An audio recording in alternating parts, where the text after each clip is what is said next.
Tengan todos buenas noches. Dios les guarde y les bendiga grandemente. Amén. Amén. Hoy vamos a ver lo que es el tema de la Navidad. Si un cristiano debe de festejarlo o no. Si está escrituralmente en la Biblia. Si lo ordena o no. Amén.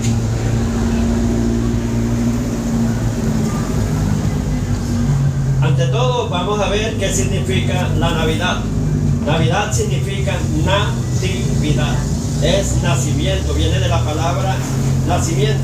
Quiero sentar un precedente primero en el libro de Colosenses, capítulo 2, versículo del 8 al 10.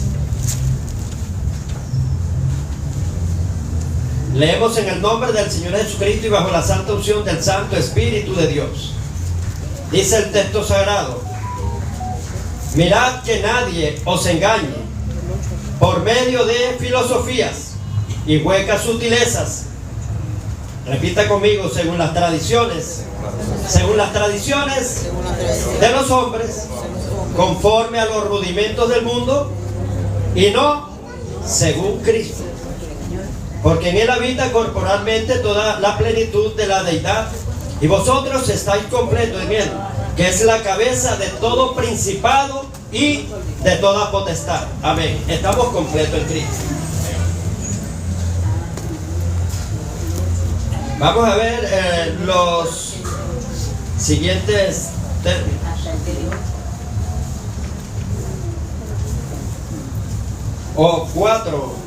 Vamos a ver 4 pruebas indubitables en las cuales confirman que Cristo no nació el 25 de diciembre. Ese 25 de diciembre vemos que fue una fecha impuesta por el hombre. Y quiero decirle de antemano, enseguida, que la palabra de Dios y la iglesia de Cristo no está fundamentada sobre la mentira, sobre la falsedad. ¿Cuántos lo creen? Amén. Jamás Dios edificaría una iglesia en la falsedad, en una estructura toda débil, en una suposición. No, hermano. La iglesia de Cristo no está edificada sobre una suposición, ya que dice la palabra de Dios en 1 Corintios 3:11 que nadie puede poner otro fundamento más el que está escrito, el cual es Cristo. Amén. Y Cristo es la palabra, Cristo es el verbo. Dice que no le podemos agregar ni ponerle, ni quitarle a la palabra. Y dice: no le agregues a la palabra para que no seas hallado mentiroso. Y dice que aquel que le quite o le agregue, las plagas del Apocalipsis caerán sobre él. Y por eso es que dice la palabra: no hagáis maestro muchos de vosotros, porque recibiréis mayor condenación. Porque por cada palabra que digan los hombres, delante de Dios tendrán que dar cuenta. De los maestros, de nosotros dependen, y de los predicadores, que la gente se vaya para el infierno o se vaya para el cielo. Depende como le prediquemos. Por eso es que dice: guías de ciegos, guiando a otros ciegos, ambos caerán al hueco. Y nosotros tenemos que dar cuenta cómo vamos a enseñar. Quiero decirle, y así le digo a los discípulos, que no enseñen sobre su posición. Amén. Por ahí hay muchos argumentos que habla de la historia del arbolito que representa a Nimrod, bueno, y que viene de la cultura babilónica, pero allá no me voy a meter. Yo antes predicaba sobre eso y sé mucho de historia sobre eso, pero esos fueron relatos antiguos que no se saben si fue verdad o mentira, y que pueden ser distorsionados. Pero me voy a basar es después de la muerte de Cristo, que ahí sí, hermanos, ya la civilización había avanzado. Y si hay más peso bíblico, y la historia confirma más cosas, sigue confirmando más cosas. Amén. Son pruebas más latentes. Entonces vamos a ver 4 pruebas por las cuales Cristo no pudo nacer en esa fecha, el 25 de diciembre. La primera es, podemos ver, acerca del nacimiento de Juan el Bautista. De Juan el Bautista sí se sabe cuándo nació, claro. No tan exactamente escrituralmente, pero sí hay indicios. Amén. Haciendo, por ejemplo, una analogía y un tanteo, sí se puede llegar, por un medio de saber, o sea, cuándo fue que nació Juan el Bautista. En Primera de Crónicas, capítulo 24, versículo del 7 al 19, habla de los sacerdotes, el turno, la clase y el momento, cómo le tocaba ministrar. Habla de 24 órdenes sacerdotales, 24 órdenes. Y vemos que cada una tenía un nombre. Zacarías, usted sabe que era sacerdote, ¿verdad? Del Dios Altísimo, él ministraba. Pero Zacarías pertenecía a la clase, al turno número 8, le tocaba ministrar en la 8ª orden. Y pertenecía a la clase de Abías. Ahí lo menciona en Primera de Crónicas, capítulo 24, del 7 al 19. Habla de esas órdenes, pero después lo confirma en Lucas, capítulo 1, versículo 5. Vemos, o sea, que a Zacarías le tocó ministrar. Ya se lo dije, Zacarías era de qué? De la 8ª orden, ¿verdad? Le tocaba el 8º turno. ¿Y qué clase era? De la clase de Abías. Entonces, cuando Zacarías ministra, quiero decirle que allá es diferente el calendario hebreo al calendario de nosotros. Aquí el primer mes empieza en enero, pero allá empieza en abril, que le llaman Nisan. El mes de Nisan viene siendo allá como en enero, es cuando empieza el año. Es diferente a nosotros. Entonces, vemos, o sea que, haciendo relativamente, vemos, o sea que a él le toca ministrar. Dice que cada orden duraba una semana ministrando.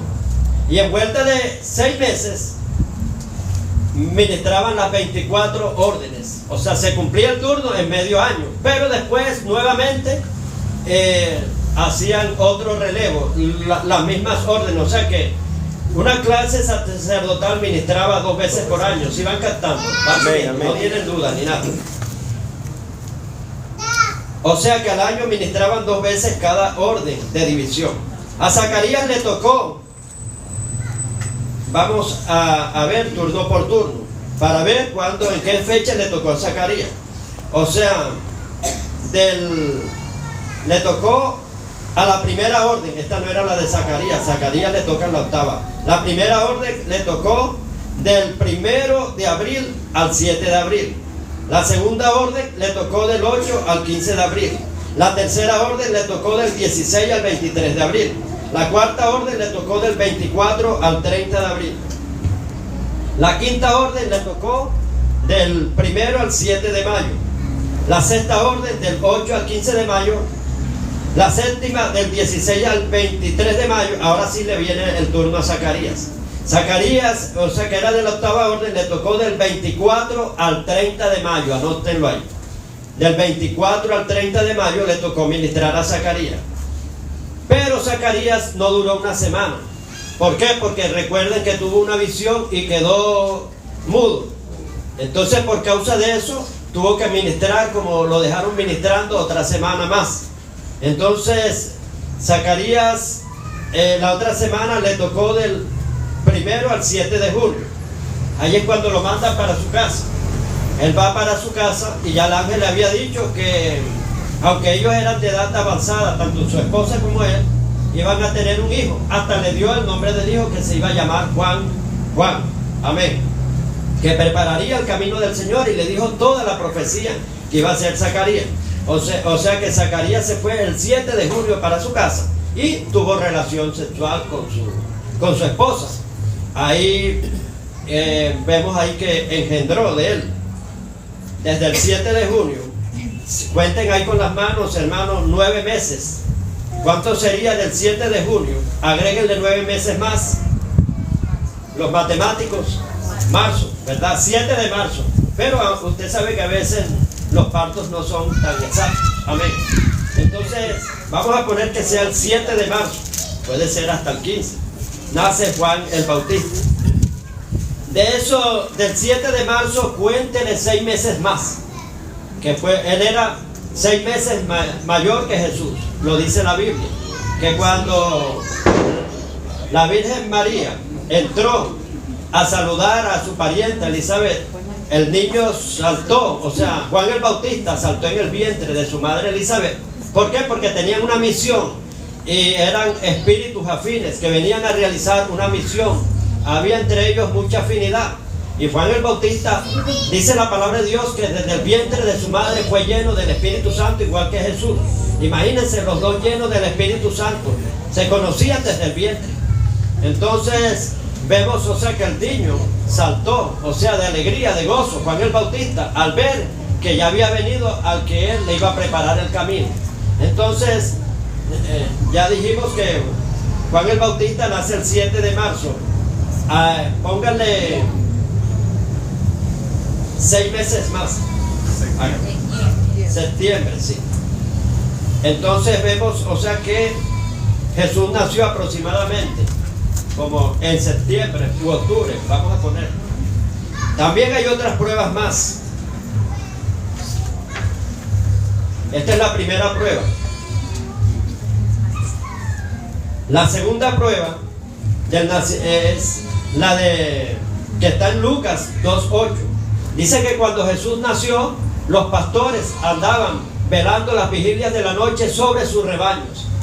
Imagínense en invierno era prohibido, hermano, dejar los ganados así y estar ellos expuestos a un invierno fuerte. Imagínense que las lluvias allá son torrenciales.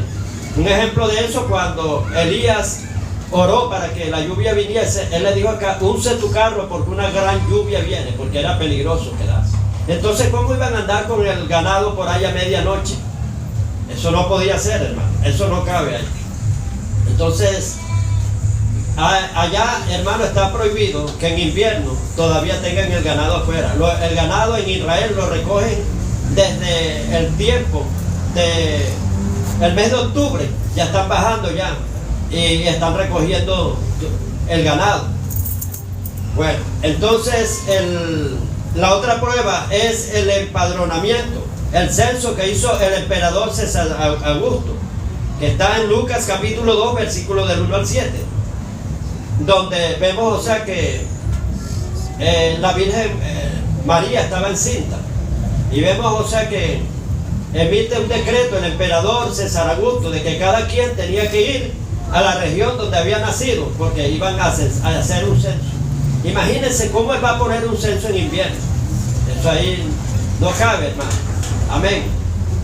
Vemos que está fuera de orden. También hay otra prueba que está en Lucas 3:23. Dice: era de Jesús de 30 años cuando empezó su ministerio. Todo hombre mayor de edad en Israel, 30 años. David también 30 años cuando empezó a reinar. Y vemos que esa era la mayoría de edad. Entonces se puede hacer una cuenta regresiva. Desde que nació el Señor, o sea, desde que esa fecha, o sea, Lucas 3:23, o sea, cuando empezó a ministrar, que dice que llegó al templo, agarró el rollo, lo abrió, tenía 30 años ahí, empiezan a hacer una cuenta regresiva y da estos meses. Entonces, vemos, hermanos, 4 pruebas que demuestran que Jesús no nació en diciembre. Aparte de eso, la autoridad máxima que es este libro sagrado, amén, jamás dice qué día nació el Señor Jesús. Y el que diga el día en que nació, esa es una suposición y esa es una herejía, amén. Dice que no debemos de pensar más allá de lo que está escrito, amén. Usted no debe de agregarle ni porque se vea bonito, tenga temor. Hay que tener temor de Dios y no hablar suposiciones, amén. Entonces, vemos que es una mentira, una gran mentira, que Jesucristo nació el 25 de diciembre. Por lo tanto, ¿cómo es posible que cristianos mismos estén festejando amparados en una mentira y fomentando más la mentira? Vemos que la palabra Navidad no aparece en la Biblia por ningún lado. Esa vino a implantarse en el año 300 después de la muerte de Cristo. Se hizo un concilio de Nicea en el año 325. El emperador Constantino, que fue el que fundó el catolicismo. Por eso es que la gente dice: yo soy católico, apostólico y romano, porque de allá fue que se implantó. En ese concilio de Nicea vemos que muchos emperadores perseguían la iglesia, pero este emperador Constantino, vemos, o sea, que viendo que su imperio estaba casi acabado, ya Roma ya no tenía tanta la potencia y el cristianismo iba creciendo, él se adherió al cristianismo. Y vemos que empezó a andar con los cristianos, hasta fue bautizado también. Y él también en ese tiempo se festejaban 4 fiestas en Roma, que eran tremendas. Roma en ese tiempo era considerada la capital del pecado. Se celebraban las fiestas del dios Sol, el solsticio de invierno. La primera fiesta eran las Saturnalias romanas. Era un festival de invierno conocido como la Saturnalia, el cual era otro nombre dado al dios Sol, Saturno, de la mitología griega. Fiesta vil y degradante que desprestigió a Roma, con jolgorios musicales, pornografías. Eso era, hermano, un libertinaje que no tenía restricción alguna. La segunda fiesta era la celebración carnavalesca. Todo esto se festejaba en diciembre y especialmente el 25 de diciembre era el día más fuerte. La celebración carnavalesca, se enviaban presentes, se rinde culto al dios Momo, dios pagano, se elige una reina. Hay de aquellas madres que le eligen a sus hijas en los carnavales, porque se le van a elegir es una esposa a Satanás. Dice, mi pueblo fue llevado cautivo porque no tuvo conocimiento y mi pueblo pereció porque le faltó conocimiento. La otra fiesta era la tercera fiesta, las celebraciones de Julio. En Inglaterra y en Alemania se celebraban con motivo del solsticio de invierno. La otra fiesta pagana era el nacimiento del dios Sol. El 25 de diciembre se celebraba en honor al dios Mitra, a Osiris, Horus, Hércules, Baco, Adonis, Júpiter, Talmud y otros dioses que según ellos habían nacido en esa época invernal del invierno. Y a todos se les festejaba el cumpleaños el 25 de diciembre.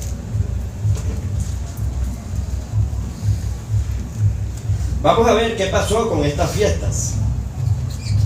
Esas fiestas eran desprestigiantes y de verdad que eran pero súper paganas. Muchos dicen, o sea, que fue que Constantino, por tratar de frenar esas fiestas que molestaban, eran demasiado fuertes, vino y dijo, emitió un decreto, vamos a implantar el 25 de diciembre como el nacimiento del Señor Jesucristo y las demás fiestas las abolimos. Queda esa. Quiero decirle, he escuchado estos comentarios, aún de famosos predicadores que se agarran de aquí. Y tengan cuidado, lo digo, tengan cuidado ahí en YouTube. Hermanos, predicadores famosos, figuras públicas bastante. Y hablan sobre esto, de que Constantino permitió, ellos reconocen y están claros que esta es una fiesta pagana. Ellos no lo niegan, pero dice que bueno que la idea de Constantino, porque no hay ningún día que se celebre, que los cristianos le celebren a Jesús por su nacimiento, y a él se le ocurrió, y está buena esa idea, con tal, o sea, de frenar las demás cosas. Entonces, pero vemos que no podemos, hermanos, amparar una mentira. La Biblia no está fundamentada sobre la mentira, es una falsedad. Jesús no nació el 25 de diciembre, ¿y cómo la iglesia va, hermano, a amparar algo que a una persona no nacida de nuevo? Porque Constantino no estaba nacido de nuevo, hermano. Él impuso las tradiciones, le dio fuerza a las tradiciones, que los personajes santos se tenían que canonizar, que se les debía de rendir honor, tributo, se les debería rendir pleitesía y canonizar. Y así emitió otros decretos. Él fue el fundador del catolicismo, hermano. La idolatría y siguió. Muchos cristianos, hermanos, lucharon contra eso, los cuales fueron condenados a horca, a hogueras, de todo. Mientras otros se sumaron a eso, en vez de luchar contra esos decretos, hermanos, que no son bíblicos. Ellos no lucharon, sino al contrario, vinieron y se acomodaron al sistema. Y así hay muchas iglesias acomodadas al sistema hoy en día, que en vez de denunciar esas cosas, vemos, o sea, que siguen anexándose a eso.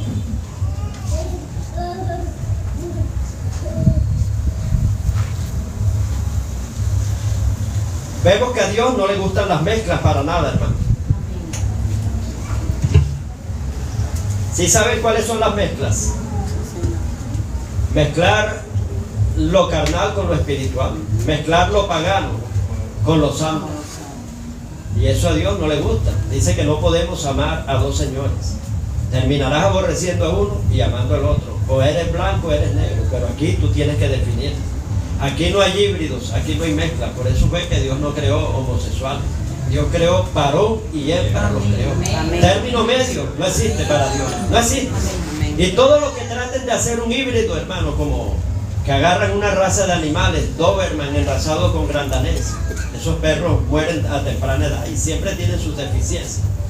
Así el hombre llevándole la contraria a Dios, haciendo híbridos y mezclando, por ejemplo, toronja con naranja y otras cosas más.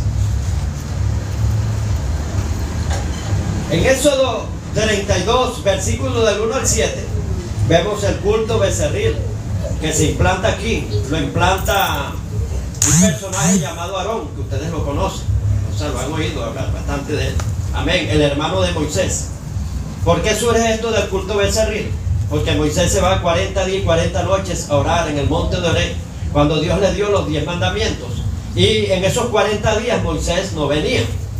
Entonces el pueblo, hermano, estaba en rebelión. Se le alzó a Moisés y le dijeron: Moisés, desígnanos un capitán, alguien que nos guíe, y Aarón para quitárselo de encima, como las madres cuando están apuradas y ven que llega una visita y no las deja hablar, le dan el celular al niño para que jueguen cosas satánicas, se metan, hermano, en los juegos esos que son diabólicos bastante. Entonces le dejan el celular para que instruya a su niño. Entonces eso yo lo llamaría colaboradores de Satanás, aunque duela decirlo, pero es fuerte, pero así es. Las madres le colaboran a Satanás para que edifiquen a sus hijos en lo malo. Tengan una mente sucia, ociosa, se vuelven flojos, haraganes, no quieren después estudiar, falta de respeto, de todo. ¿Por qué? Porque todo eso está ministrado con cosas satánicas. Y así hizo Aarón. Aarón enseguida se le ocurrió una idea: denme todas las alhajas, todo lo que, la liquidación que recibieron de Egipto, porque ellos sirvieron como esclavos muchos años. Y Dios es un Dios justo. Dios dijo al pueblo de Israel: pídanle alhajas la última noche que se iban, pídanle prenda, pídanle todos los tesoros. Y ellos empezaron a decirle: bueno, nosotros nos vamos, denos prendas, denos tesoros. Y ellos que se querían, hermano, desprender de los israelitas, porque desde que estaban los israelitas allí empezaron a caerle las 10 plagas. Y ellos que querían que se fueran rápido: sí, cómo no, aquí está. Y le trajeron oro de todo. Es más, quiero decirle que los israelitas se fueron con una gran liquidación tremenda. Llevaban bastante oro de todo. Y ese mismo oro, hermano, se lo dieron a Aarón para que le construyera un becerro de oro. Y Aarón le construyó el becerro de oro. Y vemos que ellos empezaron a adorar. Ellos empezaron, hermano, a adorar a esa imagen. Aquí, por ejemplo, en Éxodo 32:5. Y viendo esto, Aarón edificó un altar delante del becerro. Y mire lo que dijo Aarón, hermano. Y pregonó a Aarón y dijo: mañana será fiesta para Jehová. Mañana será fiesta para Jehová con un becerro de oro, hermano. Así también, mañana haremos un gran servicio con arbolitos puestos y con lucecitas y todo. Ahí tienen el becerro de oro metido. Tienen un culto babilónico ahí. A Dios no le gustan las mezclas, ¿saben? Y vemos que aunque oremos al verdadero Dios, quiero decirle que Dios rechaza las oraciones y el culto mezclado. Amén. Eso está en Ezequiel 8:18. Dios no bendice las mezclas para nada. Amén. El eterno mensaje de Dios es que adoremos y sirvamos a Él solamente sin mezclas de paganismo. Mateo 6:24 y Lucas 16:13. Quiero decirle que para lo de Dios, lo carnal no se debe mezclar con lo espiritual. Y eso yo le digo a los adoradores: tengan seriedad. A veces se hace una función, he visto en muchos adoradores, amén, y se hace una función tremenda, buena, hermano. Se siente espiritual, pero después viene el relajo y la guachafa. Y el micrófono a veces lo usan también, o sea, para después que hubo el movimiento espiritual, viene ya lo carnal. Hermano, eso no es aceptado por Dios. Ni tampoco ministrando, hermano, se puede andar con chistes y un poco de cosas así. ¿Por qué? Porque está mezclando lo carnal con lo espiritual, y Dios jamás lo aceptará. Porque dice: vengo a buscar adoradores que me adoren en espíritu y en verdad. Porque a tales adoradores yo busco, porque yo soy, Dios es espíritu y es necesario que le adoren en espíritu y no en la carne, sino en verdad. Amén. Sinceramente. Así que, hermano, deje la guachafa, deje el relajo. Amén. Lo de Dios es serio. Dice, en cuanto a la enseñanza, mostrando seriedad. Hay gente que lo que viene es entretener y a divertir. No, estamos es para enseñar. Amén. Amén. Entonces Dios no acepta la mezcla, hermano. Lo de Dios tiene que ser espiritual para que Dios lo pueda aceptar.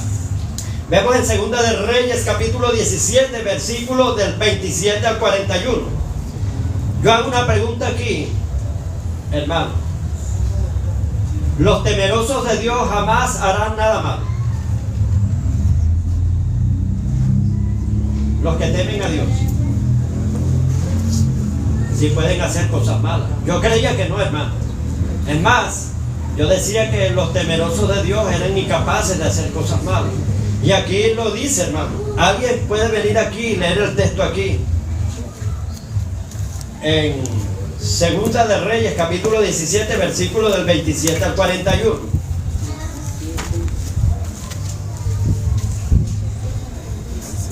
Del 27.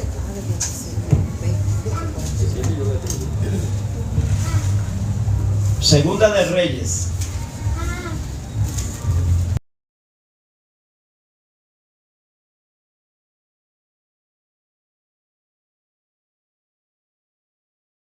Temían a Jehová e hicieron del bajo pueblo sacerdotes de los lugares altos, que sacrificaban para ellos en los templos de los lugares altos. Temían a Jehová y honraban a sus dioses. Mire aquí, temían a Jehová, pero honraban a su Dios igual. Adoraban la Navidad, honraban a Dios. Según la costumbre de las naciones de donde habían sido trasladados. Estas son costumbres paganas que nos metieron.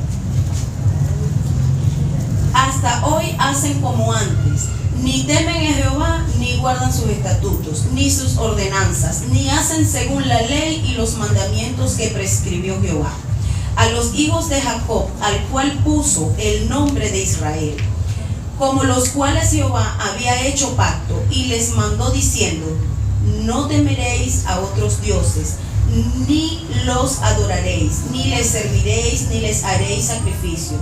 Mas a Jehová que os sacó de tierra de Egipto con grande poder y brazo extendido, a este temeréis, y a este adoraréis, y a este haréis sacrificio.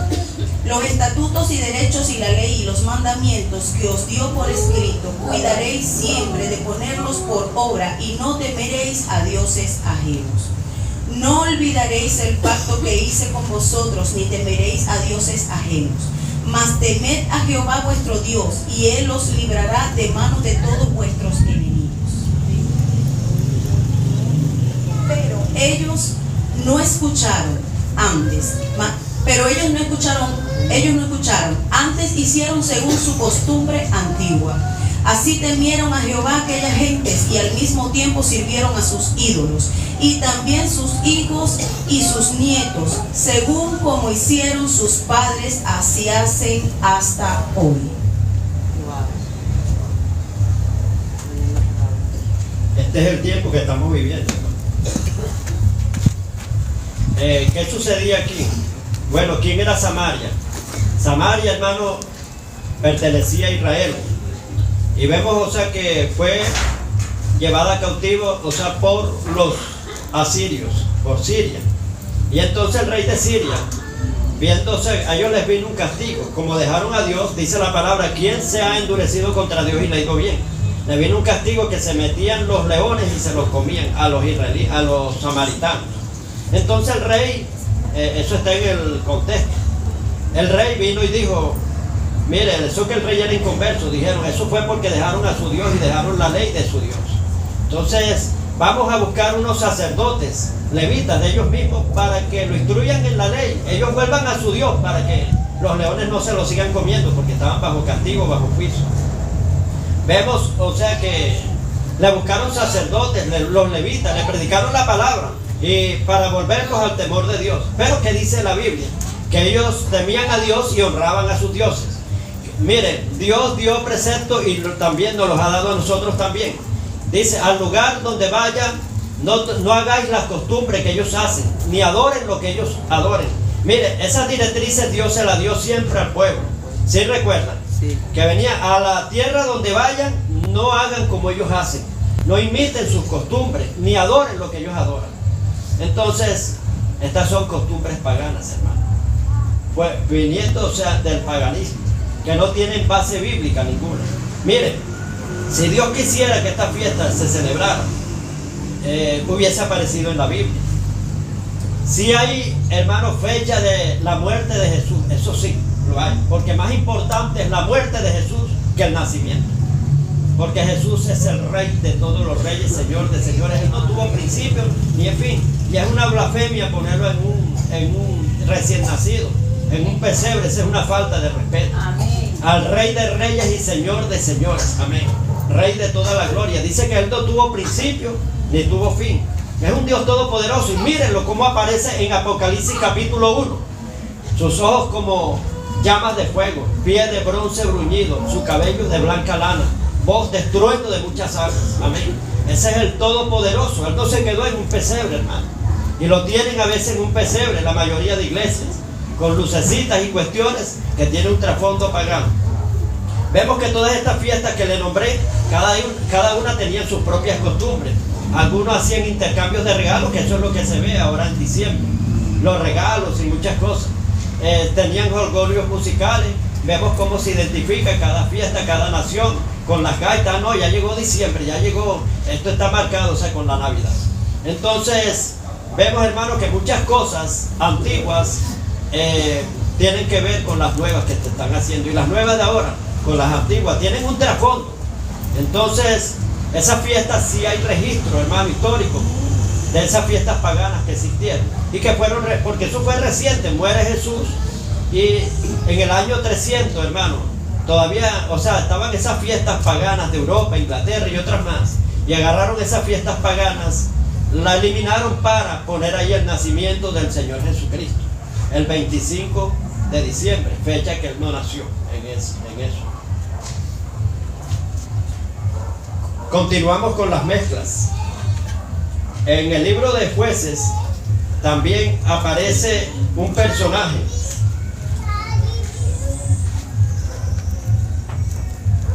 Aparece un personaje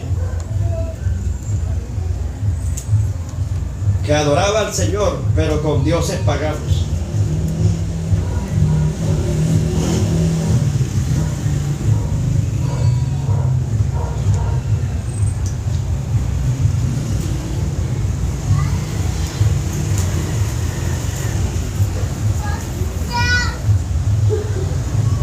Está en Jueces 17. Dice: las imágenes y el sacerdote de Micaías. Un hombre del monte de Efraín que se llamaba Micaías, el cual dijo a su madre: los 1000 siclos de plata que te fueron hurtados, acerca de los cuales maldijiste y de los cuales me hablaste, he aquí el dinero está en mi poder. Yo lo tomé. El hijo le había robado el dinero a su madre, pero como su madre lanzó una maldición, él agarró temor, miedo y le devolvió el dinero y le confesó sinceramente: yo fui el que te lo robé. Entonces la madre dijo: bendito seas de Jehová, hijo mío. Y él devolvió los 1100 siclos de plata a su madre. Y su madre dijo: en verdad he dedicado el dinero a Jehová por mi hijo, para hacer una imagen de talla y una fundición. Ahora pues yo te lo devuelvo. Mas él devolvió el dinero a su madre y tomó su madre 200 siclos. Bueno, aquí el hombre construye un altar con puras imágenes ahí. Pero como no tenía quien ministrara, iba pasando un levita por ahí, un pastor. Y cuando lo ve le digo: mira, ¿dónde vives tú? No, yo no tengo donde morar. Ven, que yo te voy a pagar un gran sueldo y te vas a venir a vivir en mi casa, pero vas a ministrar aquí.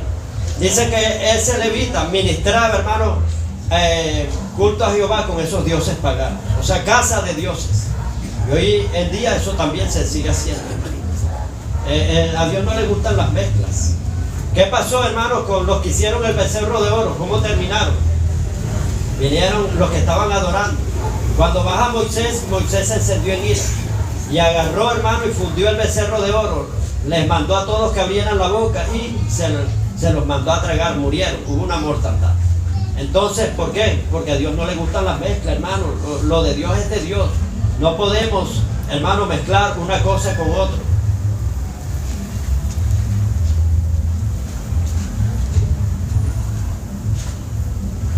Vamos a ver qué opina Dios en su palabra acerca del paganismo infiltrado en su iglesia. Esta es infiltración. Vemos, o sea, que dice Dios en Lucas, o vamos a irnos mejor a Marcos 7, donde dice: este pueblo en vano me alaba de labios, mas su corazón está lejos de mí, invalidan mis mandamientos y mi palabra con las tradiciones de los hombres.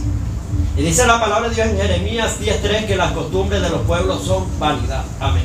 Y aquí cuando empezamos en Colosenses 2, capítulo 8 al 10, dice que no nos dejemos engañar con filosofías huecas sutilezas según las tradiciones de los hombres y no según Cristo.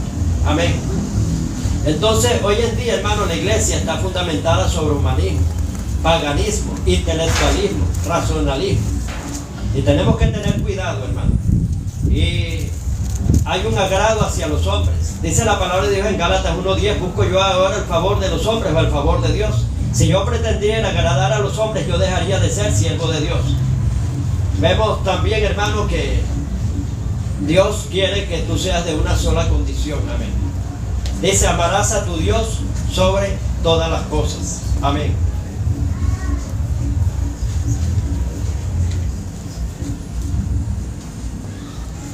¿Cómo debe de ser nuestra lealtad o nuestra posición con Dios respecto a estas infiltraciones paganas dentro de la iglesia de Jesucristo? Hermano, debemos de ser leal a Dios y aceptar lo que Él dice. De verdad que Dios no acepta ninguna tradición por ningún lado. Amén. Dios aborrece las tradiciones. Por eso es que dice: este pueblo en vano quiere decir que están adorando a Dios, pero es en vano. Dios no acepta eso. En vano me alaba de labios, mas su corazón está a miles de kilómetros de mí, porque van a invalidar la palabra con los mandamientos y las tradiciones de los hombres. Amén. Y dice la palabra de Dios en 1 Corintios 3:11 que nadie puede poner otro fundamento más el que está escrito, que el cual es Cristo.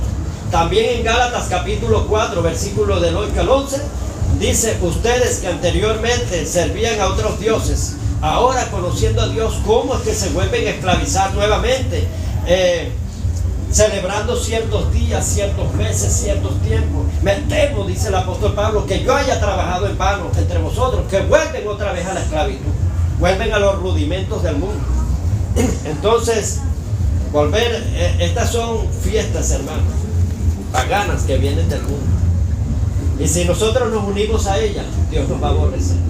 Dice la palabra de Dios en el libro en la primera carta de San Juan, capítulo 2, versículo 15. Dice que no améis al mundo ni las cosas que hay en el mundo. Si alguno ama al mundo, el amor de Dios no está en él. Y todo lo que hay en el mundo no procede de Dios. Dice: la vanagloria de la vida, los deseos de la carne. Dice: pero el que hace la voluntad del Padre vive y permanece para siempre. También dice la palabra de Dios en Santiago 4:4: oh almas adúlteras, ¿no sabes que la amistad con el mundo es enemistad contra Dios, y que el Espíritu que Él ha hecho morar en nosotros nos anhela celosamente? Amén. Entonces habla de que nos podemos volver enemigos de Dios. No améis al mundo. Y dice: oh almas adúlteras. Adúlteras quiere decir que se puede cometer adulterio espiritualmente, no solamente el adulterio físico. Cuando usted, hermano, invalida la palabra, ahí está transgrediendo y cometiendo un adulterio espiritual. Está adulterando la palabra, agregándole algo que la palabra no manda a celebrar. Amén. Entonces, de ahora en adelante, hermanos, fijémonos en nuestra posición. Seamos cristianos de verdad, porque por estas cosas viene la ira de Dios sobre los hijos de la desobediencia. El paganismo es condenado. Eso no se debe de mezclar por nada del mundo. O sea, con la palabra de Dios. La palabra es pura, es recta, es acrisolada. No admite mezclas de ninguna parte ni pizcas de levadura. Dice que un poquito de levadura te daña toda la masa, te va leudando. Amén. Dios quiere una iglesia sin tachas, sin manchas, sin arrugas, sin contaminación. Quiere una iglesia que no se venda al mejor postor ni nada. Hoy en día, hermano, nadie está obligando a nadie ¿Qué tal si estuviéramos en los tiempos de Sadrach, Mesach y Abednego? Que ahí sí, esos jóvenes fueron forzados a postrarse a una imagen. Y ellos que dijeron, no nos postraremos a ninguna imagen, así sea que el Dios nuestro no nos salve, pero no vamos a postrarnos a ninguna imagen. Hoy en día nadie está obligando a nadie y la gente misma, hermanos, va transgrediendo la palabra.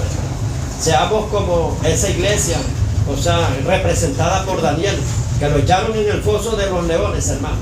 Y vemos que el edicto que se hizo, que nadie debiera adorar a su Dios en determinado tiempo.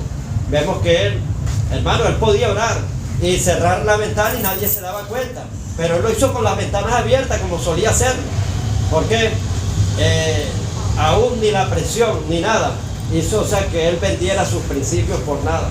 Él sus principios no los comercializó, amén. Dios quiere un cristiano de una sola condición, amén, que lo ame a él sobre todas las cosas. Y vemos que más importante es la muerte de Cristo. Ahí sí aparece que Cristo murió en la temporada de la Pascua, porque, hermano, nos bendijo bastante con su muerte.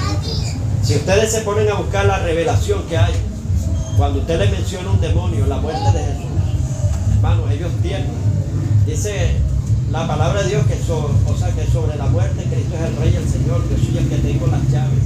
Con su muerte, dice, Cristo venció a la muerte y nos libró a todos los que estábamos bajo cautiverio y servidumbre de la muerte, y anuló todas las actas de decreto que nos era contrario. Mire, el apóstol Pablo dijo, cuando fui a vosotros, no fui con, o sea, lo único que me propuse saber era el mensaje de la cruz, del Cristo crucificado, más nada me interesó, dijo el apóstol Pablo. Si lo han leído, dice, cuando fui a vosotros, o sea, él relata que cuando él se convierte, él estuvo buscando a los apóstoles, no encontró a ninguno.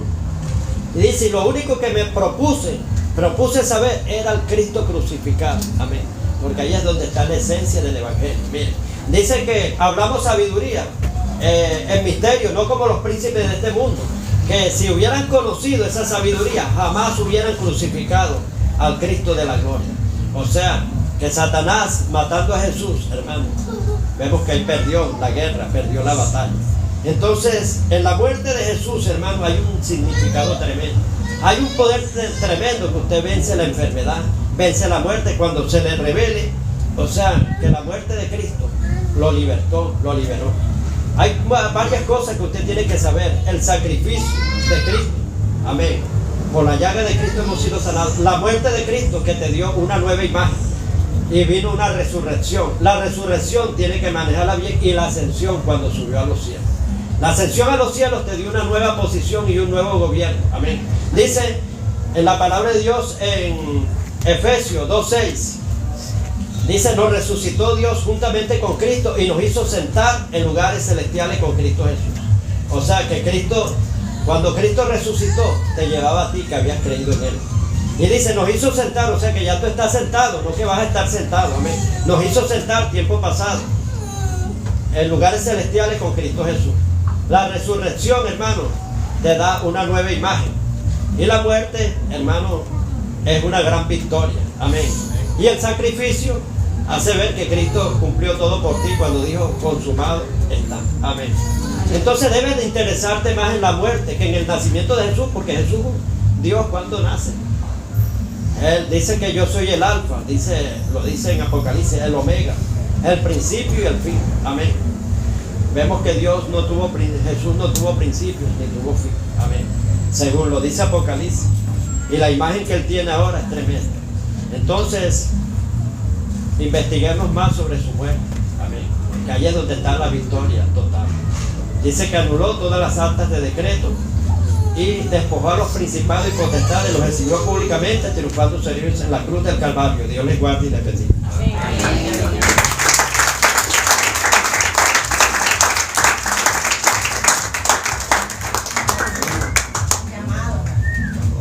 Hacemos el llamado a aquella persona que quiera recibir al Señor Jesús como su Señor y Salvador, y a aquel que quiera reconciliarse con Cristo.